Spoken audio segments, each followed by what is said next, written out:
Entonces, les decía brevemente, retomo la idea. Para pasar de esta teoría a esta teoría necesito realizar el experimento. Para pasar de esta práctica a esta práctica necesito analizar ese experimento. Esto es lo que me permite poner en juego nuevos experimentos y nuevas ideas. Ahora bien, supongamos lo siguiente, que lo que prevalece es la experiencia, la cantidad, como dice la educación física. No, este tiene muchísimos años de experiencia, está siempre en la práctica, tiene muchos años de patio, ¿no? Fantástico. Ahora, supongamos que lo que prevalece es eso. Muchas de las cosas que se sostienen, que se dicen es, bueno, necesitamos más prácticas, más prácticas, más prácticas, más prácticas, más prácticas, más prácticas, más prácticas, más prácticas. Bien, ¿por qué? ¿Por qué se dice eso? ¿Qué hay ahí? ¿Qué se supondría? ¿Que habría nuevos experimentos, nuevas ideas? En la idea de que haya más práctica, de que haya muchísima experiencia, más años de patio. Si yo hago esto, borro la teoría, borro la teoría, borro la teoría,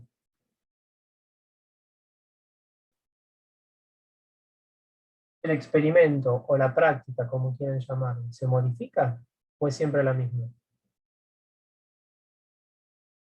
¿Se sigue la idea? ¿Eh? Tengo una teoría, una práctica, una práctica, una práctica, una práctica. ¿Por qué se va a modificar? ¿Por qué O sea, iríamos de, perdón, iríamos de experimento en experimento sin teorizar, digamos. Sí, ni siquiera sé si irías de experimento en experimento por Almagro. Tal vez siempre es lo mismo, es siempre el mismo experimento, digamos. Claro. Volvemos siempre sobre lo mismo. Claro. Esto es lo que se conoce como un relevo. Claro, acá no hay un relevo, ¿no? Porque borré, ¿no? Lo mismo puede suceder a la inversa, ¿eh? O sea, yo, ¿no? Ahora hagamos así. Tengo esta teoría. Borro acá práctica. Tengo teoría. Tengo teoría.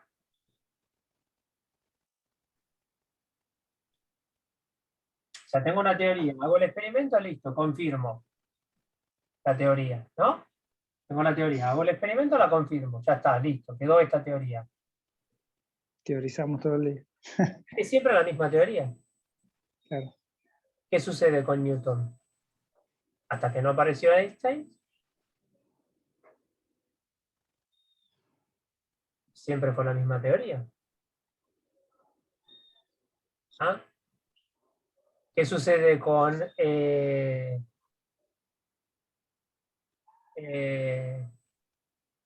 Descartes? Hasta que no aparecieron. ¿No? Yo les podría decir Kant, perdón, Lacan, fundamentalmente. Siempre la cosa fue, por un lado una cosa, por otro lado otra cosa. ¿No? Cuerpo por un lado, mente por otro lado. ¿No? Entonces, digo, hasta que, eh, vamos a decir así, hasta que no aparezca otra idea respecto de la educación del cuerpo, pareciera que el cuerpo, como es algo natural, tenemos que estimular. Entonces, ¿se comprende esto? Digo, entonces, fíjense la importancia del conocimiento científico. Digamos, la idea de dudar de las experiencias del pasado para poder realizar nuevos experimentos. Esto, como bien decía Lara, que efectivamente también es un tema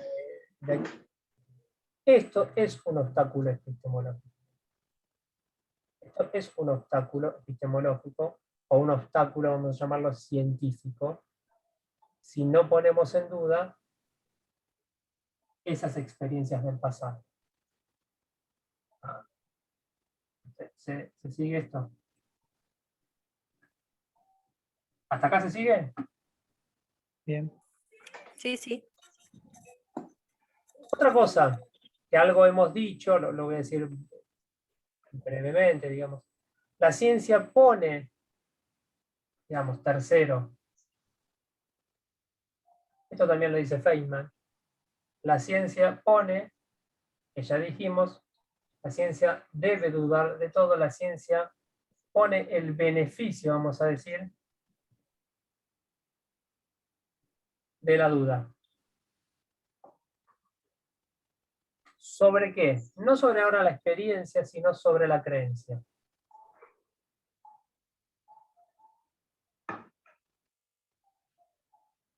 Esto también aparece. No sobre la experiencia, sino sobre la creencia. ¿Ah? Y aquí va a ser una diferencia entre ciencia y pseudociencia. También la hace Imre Lakatos, es un epistemólogo húngaro, con el cual vamos a ver la idea de los programas de investigación científica en la próxima clase. Pero hay una diferencia entre ciencia y pseudociencia. Y una gran diferencia entre ciencia y pseudociencia está dada por la creencia. Que muchos crean, dice Feynman y Lakatos, en algo, no significa que eso sea científico. Díganme, si yo acá, ¿no?, armo una puerta y acá armo otra gran puerta de ingreso. Y acá pongo astronomía. Astronomía.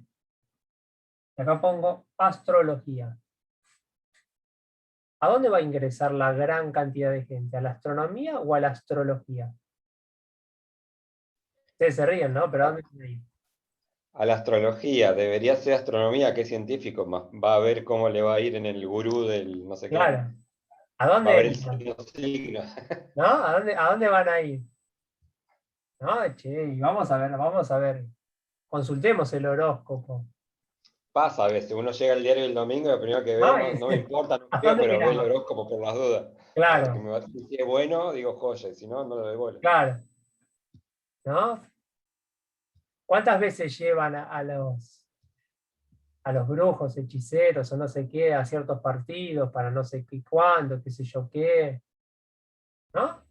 Yo soy de Gorina, tenemos acá al brujo Manuel. Bueno, bueno, ¿no? ¿No? Entonces, ¿pero a dónde va ¿Y eso significa que es ciencia? No, que mucha gente crea en ello no significa que eso sea ciencia. Es más, dicen ciencia, pseudociencia, está más ligada a la pseudociencia que a la ciencia. ¿Cuánta gente sostiene, cuán grande es hoy el movimiento terraplanista? Es grande, ¿eh? Perdón, profe, que me quedé con que mucha gente crea en ello no significa que sea ciencia. Claro. Pero, ¿por qué no? O sea, lo legítimo es lo científico únicamente. ¿Por qué no puede ser algo, porque no es ciencia, digamos, corre de lo legítimo? No digo porque no es ciencia, se corre de lo legítimo. Hay muchas cosas que no son ciencia y son sumamente legítimas, digamos. O hay muchos conocimientos que se produjeron previo al conocimiento científico y son legítimos en ese sentido. Ahora, Claro, pero en la sociedad lo legítimo es como que la ciencia tiene ese poder de sí, lo que es verdad y lo que no, digamos. sí, En un momento lo igual, tuvo la religión, sí, ahora lo tiene la ciencia. claro, eso lo tuvo la religión, digamos, lo sigue teniendo también. Hay ahí una operatoria respecto de la verdad en la religión.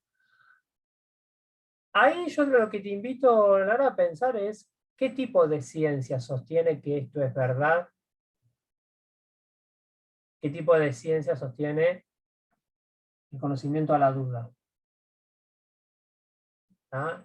Porque, ojo, por ejemplo, en estos momentos, actualmente, la semana pasada, la anterior, vienen publicándose una serie de artículos.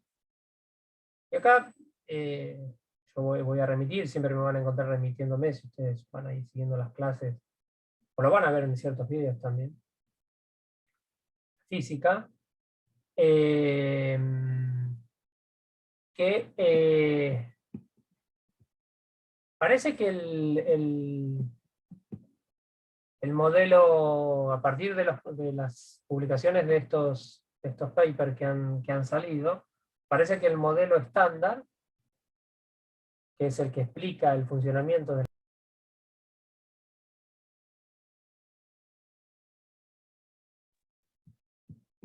¿Se escucha?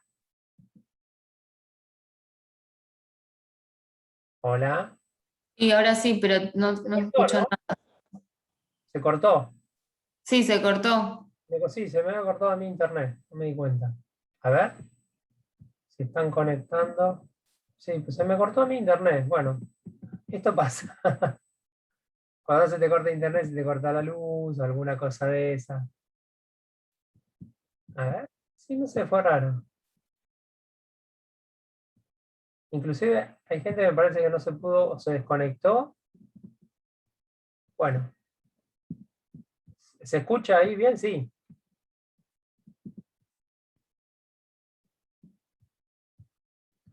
Retomo la pregunta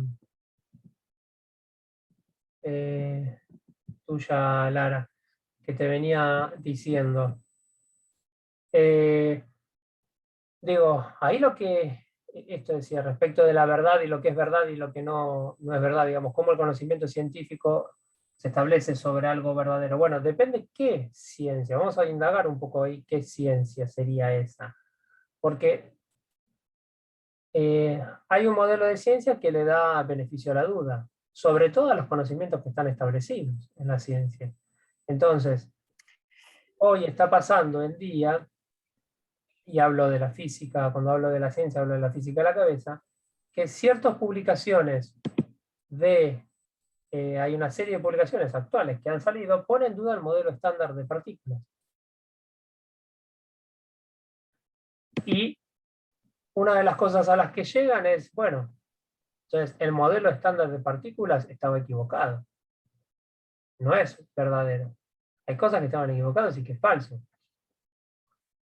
Entonces, hasta hoy hay una teoría que dice esto. Mañana,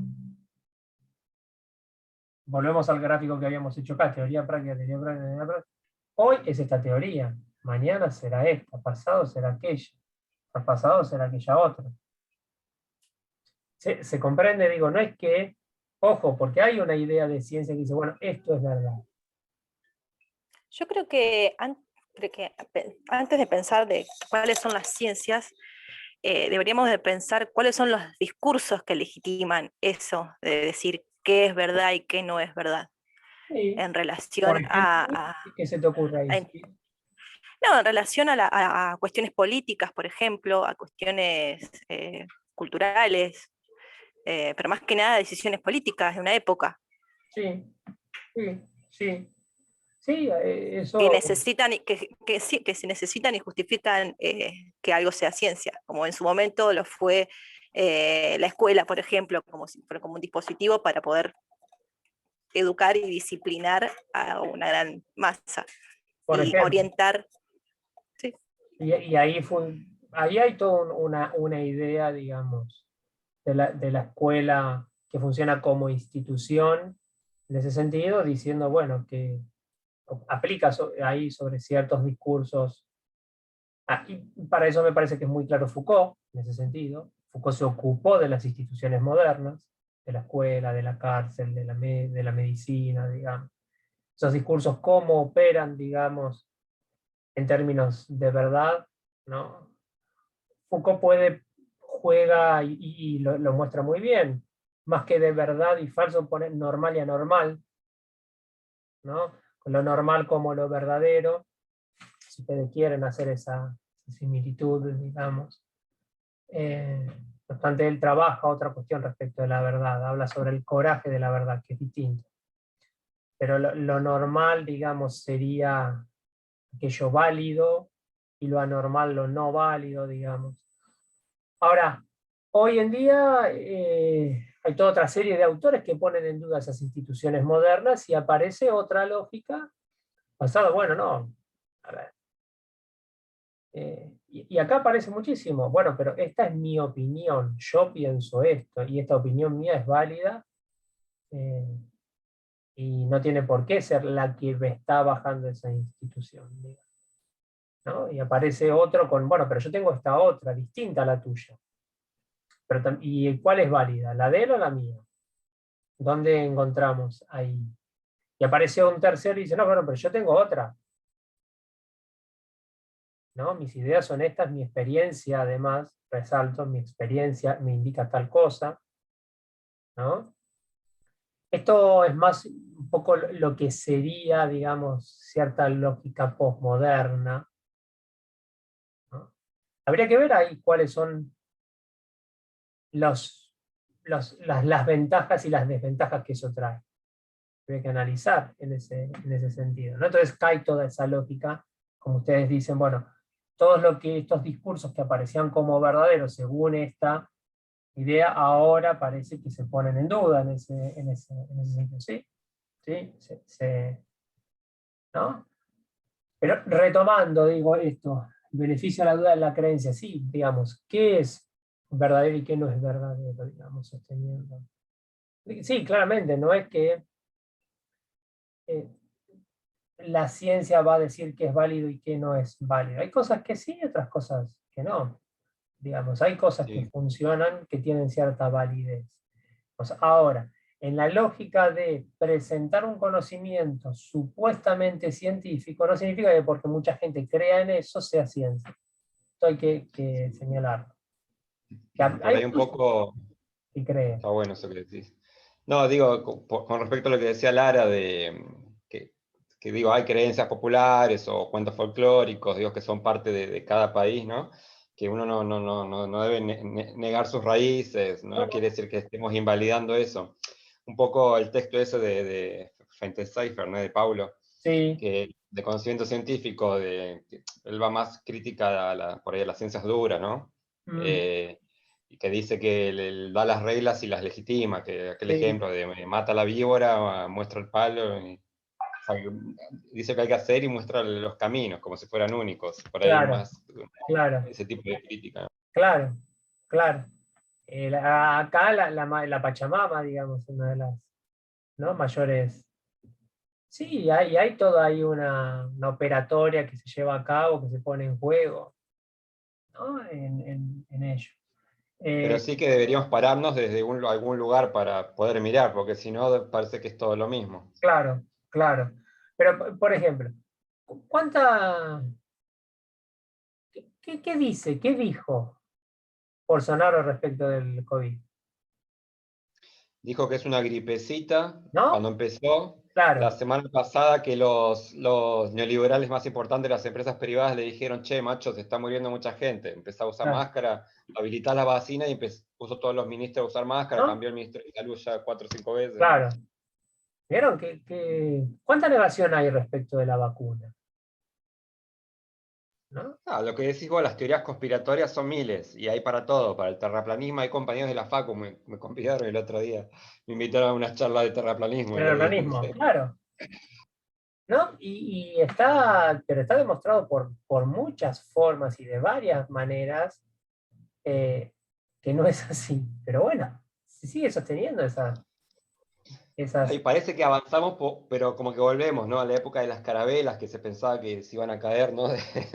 Claro, que Del llegaba mapa, un porque momento y que, claro, ¿no? Eh, hay uno de Mafalda, creo que es, que pregunta por qué, después de tantas guerras, por qué no aprendimos con los errores. Y bueno, no sé si Filipito quién le contesta que cada 30 años hay una nueva sociedad, ¿no? Entonces como que claro, se vuelve a repetir todos los errores. ¿no? Entonces, bueno, ahí hay una cuestión. Ahora, sí, lo que hace la creencia, esto es interesante, esto es interesantísimo. La creencia lo que produce son expertos. Esto sí, la creencia produce expertos. Es decir, reiterar, reiterar y reiterar, reiterar y reiterar sobre algo, lo que produce es siempre un experto sobre lo mismo. Hay un punto en esto. Esto implica siempre la idea del experto. Pero, como una especie de repetición y repetición que veíamos anteriormente, digamos. En educación física aparece muchísimo. ¿Vieron todas esas cuestiones que bajan? Nosotros las llamamos medias enlatadas, digamos, en donde uno lo que hace es reproducir y reproducir y reproducir. Bueno, ahí hay expertos en eso, en ese sentido. No hay un análisis, sino que hay una aplicación directa y se aplica en ese sentido. Ahora, voy a avanzar un poco.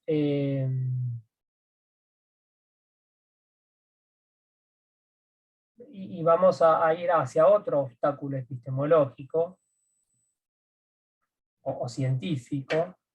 Corro un poco estas ideas acá. Ya pusimos 3. Vamos a ir hacia una cuarta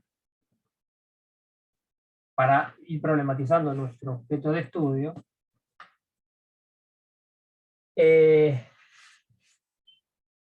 Y un cuarto, acá vamos a poner sí a Bachelard, que nombraron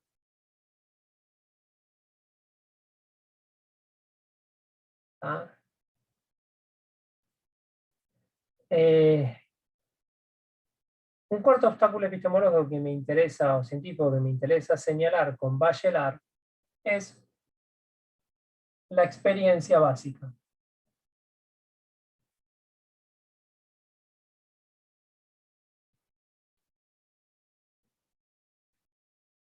¿Cómo se adquiere la experiencia básica? Podemos asociarla al sentido común también, con el establecimiento de una teoría. Es decir, hay una teoría que opera por años y años y años y años, y esa teoría se nos vuelve común. Nos permite establecer una experiencia básica del mundo que no la analizamos. Es un prejuicio, es decir, son juicios que nosotros heredamos y que funcionan. Digamos, no... Que operan, digamos, no sé si Claro. funcionan, ¿no? Sí, El machismo, por en ejemplo. ese sentido. ¿No? Entonces están, si ustedes me dicen, en términos, vuelvo a la física, la teoría de la experiencia básica es que hay 3 dimensiones del espacio. Un alto, ¿no? Un ancho y una profundidad. Einstein agrega un cuarto. La teoría de las cuerdas agrega 10.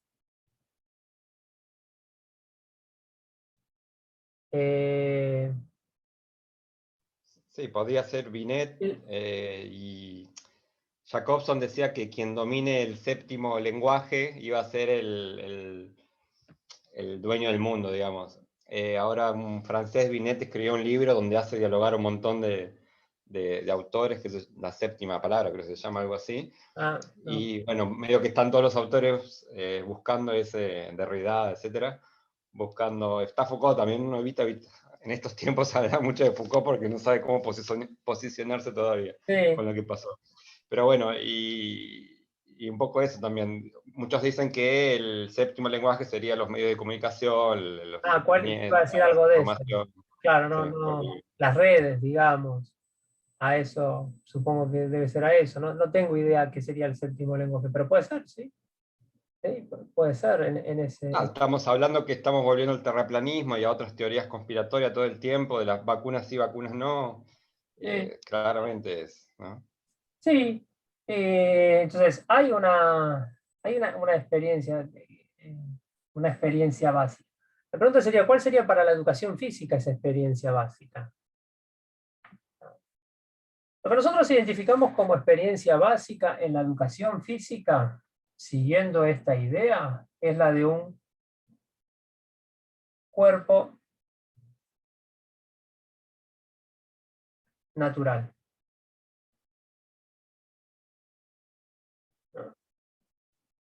Es decir, lo que más opera, lo que más fuerza opera en la educación física es que el cuerpo es natural, que el cuerpo es biológico fundamentalmente.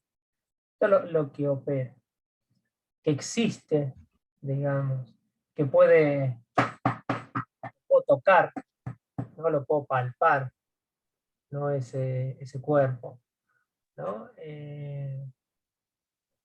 Es sustancial, digamos, es tangible, es medible, digamos, ese cuerpo, ¿no? Y ese cuerpo es real en este punto, digamos. La educación física opera muchísimo la idea de este cuerpo natural, opera muchísimo, por ejemplo, la idea de talento deportivo, ¿no? Que tiene una naturaleza, esta persona que lo hace un talento deportivo, y que otro tiene otra naturaleza y es otro talento deportivo para otra cosa, y este otro para otra cosa, pero opera en ese sentido. En la educación, podríamos decir, opera el CI, el coeficiente intelectual. Hay alguien que tiene mayor coeficiente intelectual y alguien que tiene menor coeficiente intelectual. Parece una idea de naturaleza, parece una idea de sustancia, ¿no? En este sentido, si yo sostengo esta idea y este cuerpo natural, puedo sostener también en la educación física que hay un movimiento natural, un movimiento humano que es natural, y que a medida que vamos creciendo, a medida que vamos madurando, a medida que vamos desarrollando, ese movimiento se va perfeccionando cada vez más, ¿no? Consecuentemente, fíjense lo que vamos vinculando, consecuentemente, si sostengo este cuerpo natural, este movimiento natural, yo tengo también, digamos, una posible idea de enseñanza, que es la de estímulo, respuesta. Esto sería enseñanza, aprendizaje.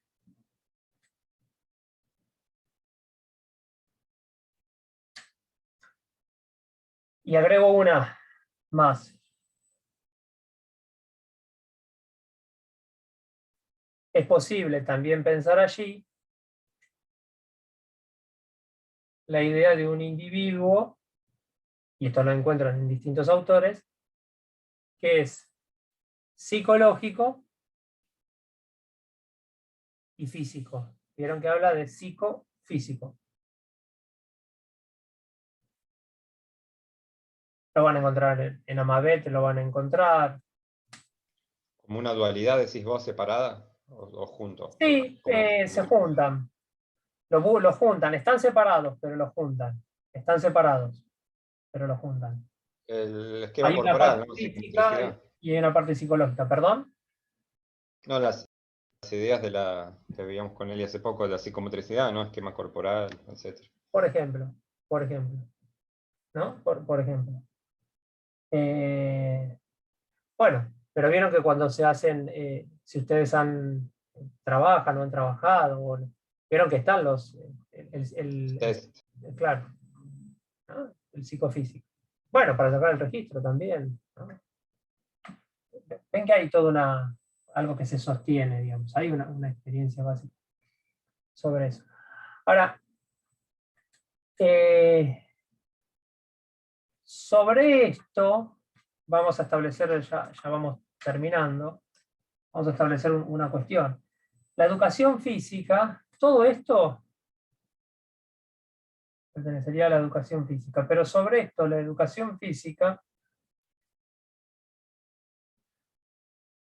como va encontrando estas diferentes cosas, lo que hace es trabajar con una pluralidad de fenómenos.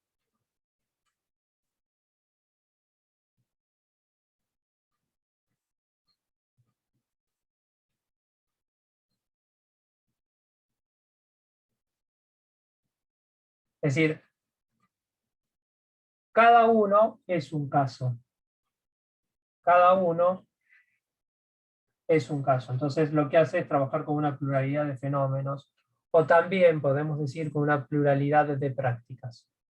Esta es otra característica que va a aparecer. Pero todo esto que aparece en la educación física,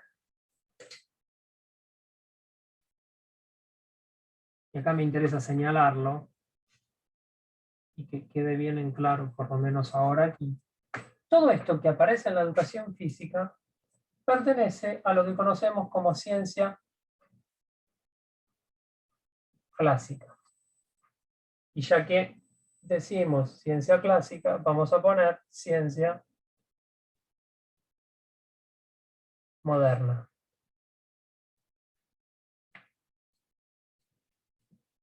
Vamos a intentar romper con esto con lo cual iniciábamos la clase, que aparece algo en lo exacto y algo en lo social, algo en lo cuantitativo y algo en lo cualitativo, que aparece un discurso de verdad, que aparece algo que es verdad y algo que no es verdad. Vamos a intentar romper con eso y vamos a hablar de ciencia directamente. Y casi yo me atrevería a no hacer distinción entre lo exacto y lo social. Más, es una distinción que hace el positivismo, me atrevería a decir, respecto de lo exacto y de lo social. Y que nos han vendido a nosotros que lo exacto era positivista y lo social no lo era. Digamos, era interpretativo. ¿Ah? ¿Cuáles serían las características de la ciencia clásica y la ciencia moderna? La primera cosa que hay que decir es que la ciencia clásica, en realidad es una denominación que adquiere hoy en día, va de Galileo a Einstein. ¿Está? Galileo, Newton, Descartes, digamos, aparece fundamentalmente en la ciencia clásica. En ese momento conocida como ciencia moderna. Hoy eso es conocido como ciencia clásica. ¿Cuáles son las características que aparecen en la ciencia clásica? Primera característica que voy señalando. La verdad está en el objeto. Vamos a poner en el objeto. Objeto de estudio que tenemos. Solo hay que descubrir, el objeto tiene ciertas propiedades físicas que están bien definidas, a lo sumo estarán muy ocultas, a lo sumo será difícil llegar a ellas, pero están, no cabe duda de que están, ¿ah? Y que hay que descubrirlas. Esto funcionaría así. El objeto acciona sobre el sujeto. ¿Ah?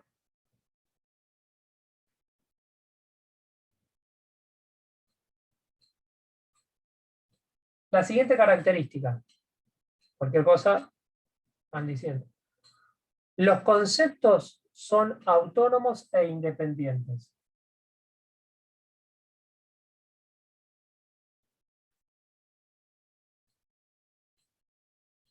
Autónomos. Independientes.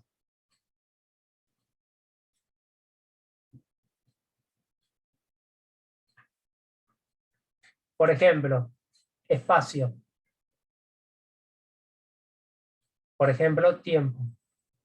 El espacio es autónomo e independiente del tiempo, no está en relación con el tiempo. Y el tiempo es independiente del espacio y no está en relación con ello.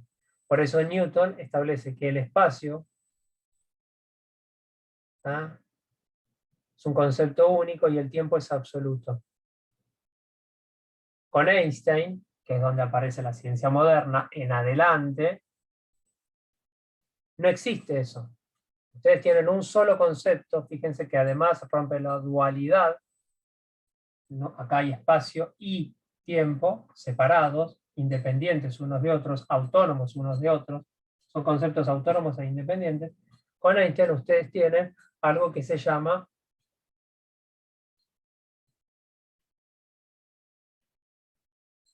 espacio-tiempo. Es un solo concepto que implica la relación de los dos. ¿Ah? O sea, fíjense que allá tienen otra cosa completamente distinta. Tienen lo que, acá tienen la idea de un éter, de una sustancia que está, que ocupa el espacio. Allá, un campo electromagnético. Es eléctrico y magnético, las dos cosas a la vez. Y puede ser eléctrico, si ustedes quieren que sea eléctrico, o puede ser magnético, si ustedes quieren que sea magnético. Pero la electricidad produce magnetismo y el magnetismo produce electricidad. Son las dos cosas a la vez. ¿Entienden? Otra más. Los hechos producen conocimientos.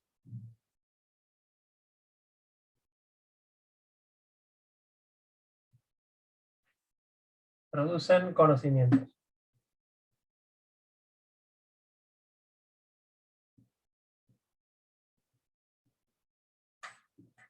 La ciencia clásica. El experimento, la experiencia, perdón, no el experimento, la experiencia produce conocimiento. La teoría está completa. No, no está completa, perdón. La teoría, vamos a decirlo así, no colapsa. Está acabada, cerrada. Es absoluta. ¿Ah? Las leyes